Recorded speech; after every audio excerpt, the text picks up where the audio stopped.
determination to succeed. A competition between two countries. The finish line is thousands of miles away from Earth.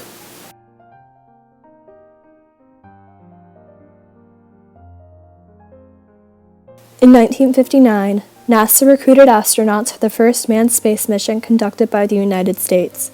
They considered 110 military pilots to become future astronauts. Out of the 110, they chose a total of 7. Donald Slayton, John Glenn, Scott Carpenter, Alan Shepard, Gus Grissom, Gordon Cooper, and Walter Schirra. Walter Schirra was the only one out of the original 7 to be a part of 3 different missions. He was a part of the Mercury, Gemini, and Apollo missions. October 3, 1962, was the day Wally first took a flight into space. He was the 5th person from the United States to ever go into space, and the 3rd to orbit the Earth. The thing that made his mission different from the rest was his determination to have the perfect flight. His first flight ever was the first flawless space mission in history. 3 years later, he went to space with Thomas Stafford. This time, there was another spacecraft with them. It was his mission to bring his spacecraft Gemini 6A and this other spacecraft Gemini 7 together. The capsules ended up coming within 6 feet of each other and stayed in formation for 3 orbits of the Earth. This was the first time 2 spacecraft had ever met up in outer space. They had worked hard to achieve this for years, and it was a huge accomplishment. After another 3 years, in October of 1968, he went on his final flight with Don Eisele and Walter Cunningham. Their mission on Apollo 7 was to test the Command and Service Module. Apollo 7 was an interesting flight because of the small problem they faced. They all came down with a head cold and went against mission control and didn't put on their helmets during re-entry because they were afraid their eardrums might burst due to the pressure they would be exposed to. They took a decongestant, Actifed, about an hour before re-entry.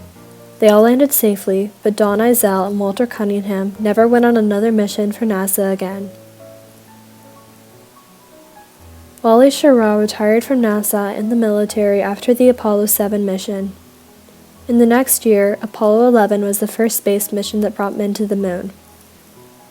During his retirement, he promoted the cold medicine Actifed, the medicine he had taken on the Apollo 7 mission. There's something new in the world of cold relief. New Actifed 12-hour capsules, available without a prescription. Who says there's nothing new under the earth? Many people were fortunate enough to get to know Wally during his career as an astronaut and during his retirement. Among them were Hank and Jean Moreno. We called him in as a consultant and used him on a problem. And then we were talking, and he said he lived in Denver, and we told him that we were going to be moving to Denver, so turned out by coincidence that we lived right across the street from him. So we became very, very close friends with he and his wife Josephine. On May 2, 2007, Walter Schirra died in La Jolla, California after a heart attack at the age of 84. Many people who got to know Wally said he was very intelligent and had a fantastic sense of humor. He helped shape space travel into what it is today and will be remembered as one of America's greatest pioneer astronauts.